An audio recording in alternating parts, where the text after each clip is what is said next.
Hello dear, welcome करता हूं आप सभी को यूट्यूब चैनल नर्सिंग ज्ञान में। आज का वीडियो हम बताएंगे कि 29 जुलाई को जो एमपी हाई कोर्ट में कुछ महत्वपूर्ण फैसले आए स्टूडेंट के पक्ष में, तो वो आज हम लोग डिस्कस करने वाले हैं कि क्या क्या जो है निर्णय दिया गया 29 जुलाई को।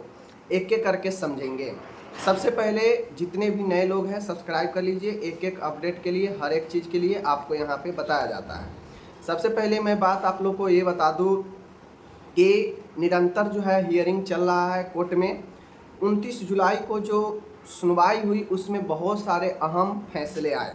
ठीक है, सुनवाई के दौरान जो स्टूडेंट है और उनके बातों को ध्यान में रखा गया और जो निर्णय हुआ उसमें पहला तो निर्णय रजिस्ट्रार से रिलेटेड है कि अब अगर रजिस्ट्रार की अस्थायी नियुक्ति योग्यता के अनुसार अगर हो गई है तो जो एडमिनिस्ट्रेटिव है, जो प्रशासक है, उसको अब समाप्त कर दिया जाए, उसको अब ख़त्म कर दिया जाए। क्योंकि प्रशासक का काम होता है कि जब तक अस्थायी नियुक्ति न हो रजिस्ट्रार का तब तक वो उनके हाथों से काम होता था। बट कोर्ट में ये कहना था कि जब अब अस्थायी तौर पे योग्यता के अनुसार रजिस्ट्रार की नियुक्ति हो गई है तो प्रशासक का कोई मतलब नहीं है, उन्हें समाप्त कर देना चाहिए, से जो उन्हें जो है जो अतिरिक्त जो उनको प्रभार मिला है उससे मुक्त कर देना चाहिए। पहला ये हुआ। सेकेंड और महत्वपूर्ण फैसले ये किए गए कि जितने भी कॉलेज अनसुइटेबल है, अनसुइटेबल कॉलेजों को मौका मिलेगा एग्ज़ाम के लिए, चाहे वो जीएनएम हो चाहे बीएससी नर्सिंग हो। आपको पता है अभी पूरे एमपी में कॉलेज की जांच होना है, चल भी रहा है, अभी कंप्लीट जांच हुआ नहीं है, लेकिन सीबीआई जो पहले जांच किया था उसमें जितने भी कॉलेज अनसुइटेबल थे 69 के आसपास, उनको जो है मौका मिलेगा अब 21 से 22 और 22 से 23 उनको अब आगे एग्ज़ाम होगा। नेक्स्ट चीज़ें वहाँ पे जब आप देखिएगा निर्णय में तो वहाँ पे एक सरकारी कॉलेज जो कि अनसुइटेबल था, मध्य प्रदेश में एक सरकारी कॉलेज अनसुइटेबल जो था, उस अनसुइटेबल के स्टूडेंट ने कोर्ट में अर्जी लगाया कि चूँकि हम लोग का कॉलेज अनसुइटेबल हो चुका है तो हमें किसी दूसरे अन्य सरकारी कॉलेज में ट्रांसफ़र करने की व्यवस्था की जाए। कोर्ट ने इस पर बारीकी से गौर किए और उसके बाद उन्होंने अपना ऑर्डर दिया कि ठीक है, समिति को यह निर्णय दिया, यह ऑर्डर दिया जा रहा है कि उपयुक्त कॉलेज, मतलब जो कॉलेज वहाँ पे जो कॉलेज के स्टूडेंट गए थे कोर्ट में, उस सरकारी कॉलेज के लिए कहा गया कि इनको ट्रांसफ़र कर दिया जाए, इनको व्यवस्था दिया जाए, इनको अन्य सरकारी कॉलेजों में ट्रांसफ़र किया जाना चाहिए, स्पष्ट कहा गया। अब यहाँ पे सस्पिशन ये है कि अगर एक कॉलेज को आप अगर देते हैं ट्रांसफ़र दूसरे कॉलेज में तो फिर अन्य कॉलेज जो पूरे अनसुइटेबल है उनको क्यों नहीं ट्रांसफ़र कर सकते हैं। सवाल ये है, सारे सवाल ये हो जाएगा।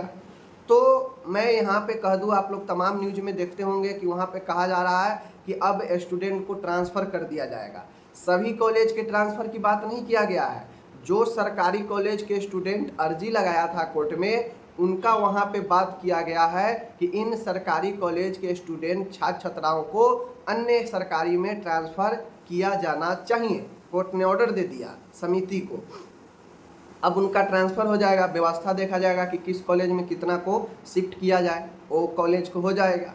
अब बाकी कॉलेज का क्या होगा, यह यहाँ पे सवाल है। जब एक कॉलेज को आप दूसरे कॉलेज में ट्रांसफ़र दे सकते हैं तो अन्य जो अनसुइटेबल है उनका भी स्टूडेंट को दूसरे में ट्रांसफ़र का ऑर्डर देना चाहिए, जो कि इस ऑर्डर में सभी का बात नहीं किया गया है, सिर्फ उन सरकारी कॉलेज को जो स्टूडेंट गए थे कोर्ट के पास, समझ गए। और सरकारी कॉलेज में तो एक ही है अनसुइटेबल में, एमपी में, तो आपको पता है ये चीज़ें था।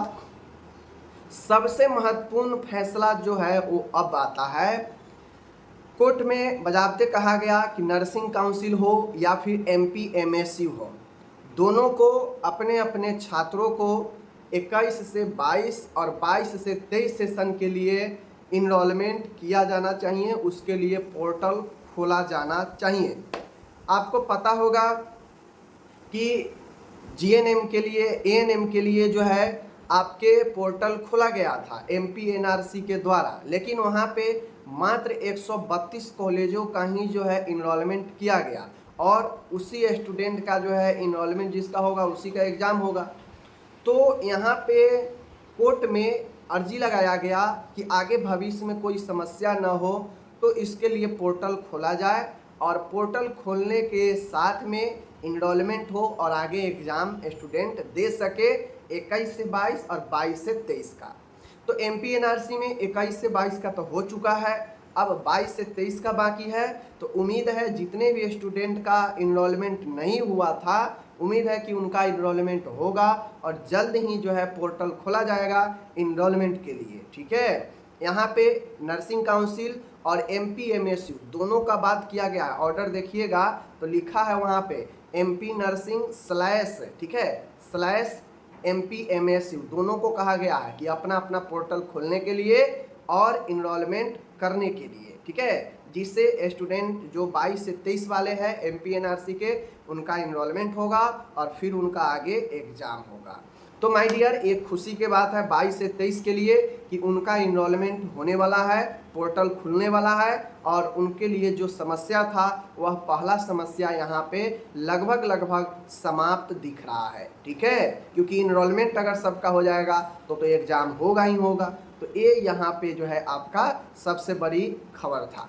तो मैंने बता दिया, आपको क्या लगता है इस खबर में ज़रूर कमेंट करके बताइए। और फिर से मैं एक बार उन जजेज जो दोनों जजेज इस केस को संभाल रहे हैं, बहुत मैं उनको शुक्रिया करता हूं कि स्टूडेंट के लिए कुछ न कुछ राहत सोच रहे हैं। मान गए थोड़ा देरी हो रहा है लेकिन सही कर रहे हैं, बहुत उनको शुक्रिया, धन्यवाद आप सभी को।